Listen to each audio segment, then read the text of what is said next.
Kitchen lab లోపల. ఇప్పుడు seasonal fruit ఏంటిది మిత్రమా మనకు చెప్పండి? పుల్లగా ఉంటుంది, ఆకుపచ్చ రంగులో ఉంటుంది. దాని లోపల ఒక తెల్లని నీడి అనే చక్కటి అది కిడ్నీ ఆకారంలో ఉన్నటువంటి విత్తనం ఉంటుంది. దాని చుట్టూ పెంకు ఉంటుంది. దానిని అందరం కూడా చాలా ఇష్టంగా తింటాం, పులిహోరగా చేసుకుంటాం, పచ్చడి చేసుకుంటాం, ఉగాది రోజు తప్పకుండా దేవుడికి నివేదిస్తాం. ఆ తర్వాత దానితో ఊరగాయ మాగాయ పెట్టుకుంటాము. ఆ తర్వాత పండు పండుతుంది, ఆ పండ్లతో జ్యూస్ చేసుకుంటాము. ఆ జ్యూస్లో విటమిన్ ఏ ఉంటుంది, పీచు పద ఫైబర్స్ ఉంటాయి, కారం ఉంటాయి, షుగర్స్ ఉంటాయి, అన్నీ ఉంటాయి. సీజన్ ఉంటుంది. అది ఏంటిది, ఏమిటది? అదే మన అందాల మామిడికాయనే. ఆకుపచ్చ రంగులో ఉన్న మామిడికాయ పండి పసుపు పచ్చ రంగులో ఉన్న మామిడి పండులా మారుతుంది కదా మిత్రమా.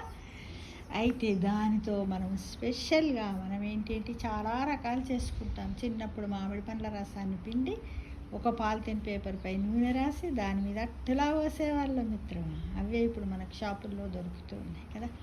అలా ఇప్పుడు కూడా మనం ఇక్కడ ఏంటంటే మామిడి శ్రీఖండ్ తయారు చేసుకుంటాం. ఎలా? ఇప్పుడు కావలసినటువంటి పదార్థాలు: మామిడి పండు గుజ్జు కప్పు, చిక్కటి పెరుగు 2 కప్పులు, చక్కెర పొడి 1/2 కప్పు, కుంకుమ పువ్వు పాలు 2 స్పూన్లు, యాలకుల పొడి 1/2 స్పూన్, బాదాం పలుకులు స్పూన్, పిస్తా పలుకులు స్పూన్, మామిడి పండు ముక్కలు కూడా కొన్ని గుజ్జును తీయాలి. అలానే కొన్ని మామిడి పండు ముక్కలు కూడా వేయాలి. అవేంటి తయారు చేసే విధానం? పెరుగును గిలకొట్టాలి. పెరుగు గడ్డలా ఉంటుంది కదా, దాన్ని కొంచెం గిలకొట్టాలి. తర్వాత అందులో మామిడి పండు గుజ్జు, చక్కెర, యాలకుల పొడి, కుంకుమ పువ్వు కలపాలి. చక్కెర కరిగే వరకు బాగా కలిపి ఆ తర్వాత బాదం పిస్తా పలుకులు వేసి కప్పుల్లో వేసి సర్వ్ చేస్తే సరి. అయితే పైన మామిడి పండ్ల ముక్కలు వేస్తే మరింత రుచిగా ఉంటుంది మిత్రం.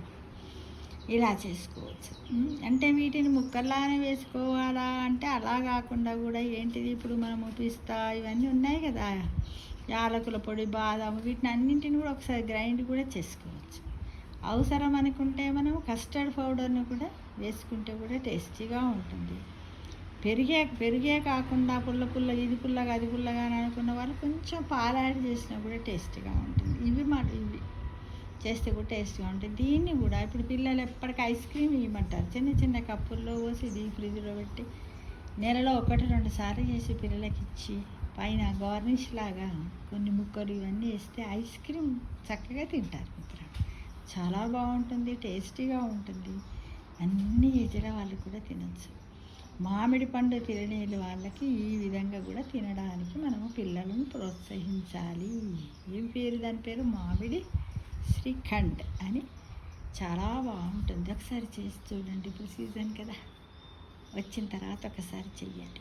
మనం పెరుగు తక్కువ వేసుకోవాలి. ఇప్పుడు 2 కప్పులు అన్న దగ్గర 1 కప్పు పెరుగు వేసుకొని ఇంకో కప్పు మిల్క్ యాడ్ చేసుకోండి, బాగుంటుంది. ఎందుకంటే ఒక్కొక్కసారి పెరుగు పుల్లగా ఉందనుకోండి, మామిడికాయలు కూడా పుల్లగా ఎక్కువ ఉంటే పులుపులాగా ఉంటుంది. కాబట్టి ఇలా వేసుకొని కూడా చేసుకుంటే టేస్టీగా ఉంటుంది. తప్పకుండా చేస్తారు కదా. చేసి మన ఇంటికి ఎవరైనా చుట్టాలు వచ్చినప్పుడు ఇంట్లో ఉంచుకోవాలి. ఏమీ లేదు, ఒక 1/2 కేజీ మామిడి పండు తెచ్చి గుజ్జు చేసుకొని దాంట్లో పెరుగు ఇవన్నీ వేసి, ఈజీ ప్రాసెస్ కదా. ఫ్రూట్ సాలిడ్ టైప్లోనే చాలా టేస్టీగా ఉంటుంది. ప్రతి ఒక్కరు చెయ్యండి, ప్రయత్నించండి. ఇంటికి వచ్చిన వాళ్ళందరికీ కూడా వేసవి తాపం నుంచి ఉపశమనాన్ని కలిగజేయండి మిత్రమా. ఆరోగ్యమే మహాభాగ్యం. అందరు మర్చిపోకుండా తినండి సీజన్ ఫ్రూట్స్. ఓకేనా ఫ్రెండ్స్? ఓకే.